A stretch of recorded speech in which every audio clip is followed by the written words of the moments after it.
కి స్వాగతం. నేను మీ పావని.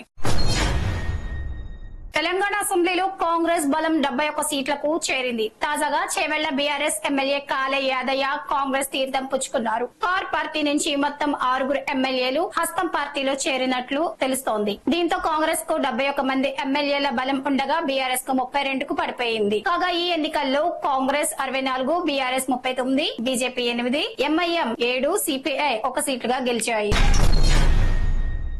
తెలంగాణ బీజేపీ ఎమ్మెల్యేలకు రాష్ట్ర ప్రభుత్వం నిధులు ఇవ్వడం లేదని కేంద్ర హోంశాఖ సహాయ మంత్రి బండి సంజయ్ ఆరోపించారు. కేవలం కాంగ్రెస్ ఎమ్మెల్యేలకే నిధులు ఇస్తున్నారు. రాష్ట్ర ప్రభుత్వ వైఖరి సరికాదు. మేం ప్రభుత్వానికి అన్ని విధాలుగా సహకరిస్తాం.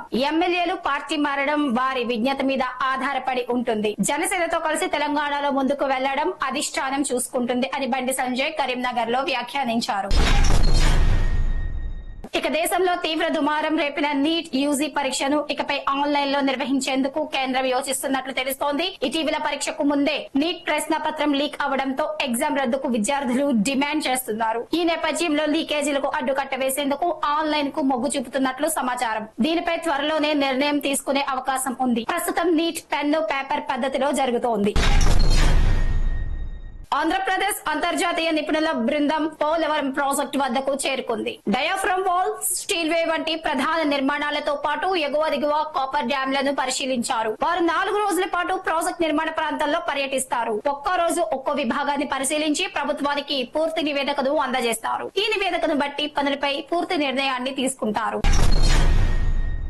ఆంధ్రప్రదేశ్ పుంగనూరు రాజంపేట పరిధిలో టీడీపీ భౌతిక దాడులకు పాల్పడుతోందని వైసీపీ ఎంపీ మిథున్ రెడ్డి ఆరోపించారు. బాధితులను పరామర్శించడానికి వెళ్తుంటే పోలీసులు అడ్డుకున్నారని, టీడీపీ దారుణాలు బయటపడతాయని తనను హౌస్ అరెస్ట్ చేశారని అన్నారు. వైసీపీలో ఉన్న ప్రతి కార్యకర్తకు అండగా ఉంటామని పేర్కొన్నారు. పుంగనూరులో ఇవాళ ఆయన కార్యకర్తల సమావేశానికి వెళ్లాల్సి ఉండగా అనుమతి లేదంటూ పోలీసులు ఆయనకు నోటీసులు ఇచ్చారు.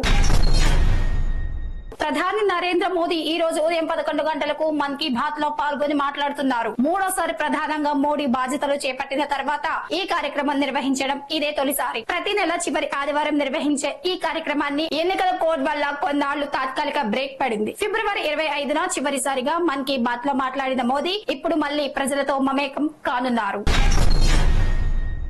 ఆర్ఆర్ఆర్ కు జాతీయ హోదా ఒకేసారి నిర్మించాలన్న నిర్ణయంతో పనులు వేగం కానున్నాయి. దీని ఉత్తర భాగం ఉమ్మడి మెదక్ జిల్లాలో 110 కిలోమీటర్ల మేర నిర్మాణం కానుంది. ఇది జగదేవ్పూర్, గజ్వేల్, తూప్రాన్, నర్సాపూర్, సంగారెడ్డి వయా కంది వరకు నిర్మించనున్నారు. గజ్వేల్, తూప్రాన్, సంగారెడ్డి వద్ద హైవేలతో కలవనుంది. ఆర్ఆర్ఆర్ కోసం భూములు కోల్పోయిన బాధితులు మళ్లీ నిర్వాసితులు కానున్నారు. దీంతో అలైన్మెంట్ మార్చాలని డిమాండ్ చేస్తున్నారు. ఆంధ్రప్రదేశ్ లో తమ భర్తకు 2 భార్యలు దగ్గరుండి మరో పెళ్లి చేశారు. అల్లూరు జిల్లా పెద్దబయలు మండలంలో ఈ నెల 25న జరిగిన ఈ ఘటన ఆలస్యంగా వెలుగు చూసింది. గ్రామానికి చెందిన పండన్న మొదటి భార్యకు పిల్లలు లేరని రెండో పెళ్లి చేసుకున్నాడు. ఆమెకు 2007లో బాబు పుట్టాడు. మరో సంతానం కావాలని భర్త కోరడంతో 2 భార్యలు కలిసి మూడో పెళ్లికి కార్లు కొట్టించి బ్యానర్లు కట్టించి అక్షింతలు వేసి మరీ పెళ్లి చేశారు. ఇక మాజీ ఉపరాష్ట్రపతి వెంకయ్య నాయుడు జీవితంపై ప్రచురించిన 3 పుస్తకాలను పీఎం మోడీ లాంచ్ చేశారు. వెంకయ్య నాయుడు 75వ జన్మదినం సందర్భంగా హైదరాబాద్ లోని గచ్చిబౌలిలో ఈ కార్యక్రమం జరిగింది. ఇందులో మోదీ వర్చువల్ గా పాల్గొన్నారు. వెంకయ్య నాయుడుకు సంబంధించినటువంటి కొన్ని చాప్టర్స్ ను పొందుపరిచారు. అందులో మొదటిది దేశ సేవలు వెంకయ్య నాయుడు జీవితం, ఇక రెండవది 13వ ఉపరాష్ట్రపతిగా వెంకయ్య నాయుడు లక్ష్యం సందేశం, మూడవది మహానేత వెంకయ్య నాయుడు జీవితం ప్రయాణం అనే పుస్తకాలను విడుదల చేశారు.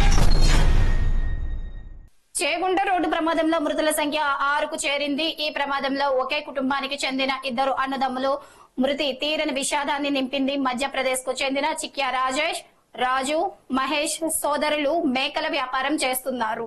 శుక్రవారం జరిగిన ప్రమాదంలో రాజు స్పాట్ లోనే చనిపోగా నిన్న రాజేష్ చనిపోయాడు. మహేష్ చికిత్స పొందుతున్నాడు. స్వస్థలం నుంచి వచ్చిన బంధువులు వారి మృతదేహాలను చూసి కన్నీరు మున్నీరయ్యారు. ఇది ఇవాల్టి టాప్ 10 బులెటిన్ న్యూస్. మరో టాప్ 10 బులెటిన్ న్యూస్ లో మళ్ళీ కలుద్దాం.